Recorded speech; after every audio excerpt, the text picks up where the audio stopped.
Hey, Dr. Gary Rademacher here from the Business Academy. Welcome to this video, and I want to take a little bit of time and go over the top 3 reasons why a person fails at integrating their practice. Really simple here, guys. Number 1, it's too soon, right? They shouldn't have integrated in the first place. Now, the reason why that's really important to understand is if you're not making at least 50 grand a month and you have systems in, trying to integrate and put and package up integration, which is a behemoth of a process, is much different than just being a straight chiropractic office or a straight functional medicine office. When you integrate, there's a lot to it. And if you don't have some reserves there, because your overhead's going to go up, if you don't have reserves, you're going to be running into some problems, okay? And so you can decrease the problems, right, or have different problems by being ready to integrate to begin with. So how you go about that is you have to have systems put into your office, systems that allow what I call a particle to flow through your office. And what I mean by that is a patient needs to be able to flow through your office effortlessly. The file needs to flow through your office from the front desk to the case manager to the doctor to do their diagnosis and plan of care, back to the billing area. You see, you got to have good flows down. If you don't have good flows, you have stops. And what the signs of stops will be if you are putting fires out all the time and you feel unorganized, you feel like you're coping all the time, take a step back and organize yourself first, right? And actually start to build up some cash reserves before you jump into this integration thing. Now, the Business Academy are experts at doing that for you.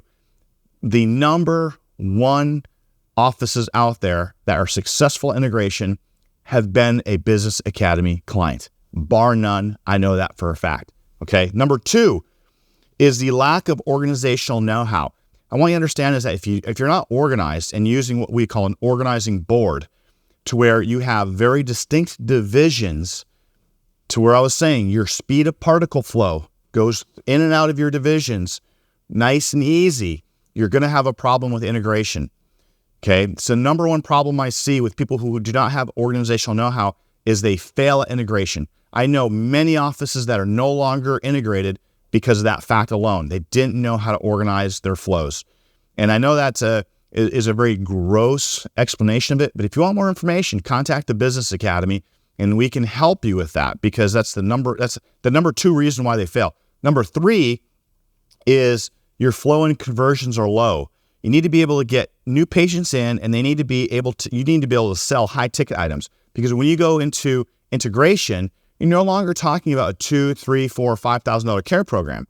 You could be talking about $8,000, $10,000, $15,000 care program, because insurance does not cover all of your medical integration services. Okay, these are services that people want, so that's a good thing. But how do you get those people in?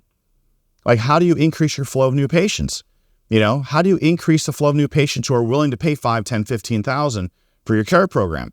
This is no longer necessarily a Medicare game where someone only wants to use their insurance, okay? So you got to know how to bring the new people in. Another thing that the Business Academy does very well at, you've got to have 5, 10, 15 different ways of bringing new patients in, not just one. If you're a personal injury practice and you're wanting to medically integrate, take a step back and think about that, okay? Because insurance may not cover all the services that you want to deliver. And if you're just bringing personal injury cases in, it may not, transfer into a healthy, new integrated office if you're just personal injury only. The other thing here is I would say that your conversions, you have to understand it. You have to be able to confront higher ticket items. Again, it's no longer $2,000 or $3,000 or $4,000 care programs. It's 5, 10, 15. So, do you have faith, confidence, and belief in your services? If you have faith, confidence, belief in your services, and you believe in your products 100%, okay, you'll be able to sell those services. And when I say sell, replace that word sell with help. You'll be able to help more people, and you have to make sure that everyone on your team is on the same page as you. They understand all the services. They understand if you're doing injections, whether it's trigger points or large joints, if you're doing rehab, if you're, doing neuropathy, whatever it is that you're doing, everyone on the team has to be on the same page. And then it comes down to how well do you educate the patient, because you are in educational sales. You have to educate the patient on that service center and on their condition, and why, when you bring those two together, they're going to get results better at your office than anyone else. So your flow and your conversions have to be spot on, because if you have a hard time confronting money and asking for money, man, you've got to really sharpen the axe on that. You know, Abraham Lincoln said before, like, if he had 6 hours to cut down a tree, he'd spend 4 hours sharpening the axe. What type of training systems do you have in for yourself and for your case managers? You have to be very, very sharp, and you're looking at, you have to focus on a 75 to 80% conversion rate so that when you do integrate, you have a lot of success. So that's another key point where I see problems with offices that have integrated. They have not nailed down how to flow, bring in new patients, and how to convert those new patients onto care. So we have many, many programs at the Business Academy to help you with that. I would say, listen, your number one criteria, you want to fix these problems, the number one thing I would do is get with the Business Academy, have a consultation, and find out, like, what areas do I need to sharpen? Do I need to have better systems for new patients? Do I need to have better conversion rates?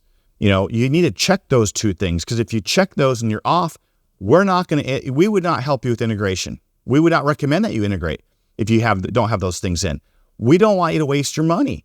You see, that is another thing I would look at when you're looking at integrating is when you look at people out there doing it and helping people, like, if they don't have a solution for flow and conversions, if they don't have a solution for organization, right? If you're not at a certain level in your chiropractic office, if they're telling you to integrate, I would take a step back, because we're never going to do that. We're never going to tell you to do that if you're not ready, because why would we set you up for failure? That's not what we're all about. That's not what we're about. We're about actually getting you to have massive success so that you can flourish and prosper, help your community, live in the zip code you want to live in, send your kids to private school, not public, if that's what you want. But at the end of the day, you need to be set up for success.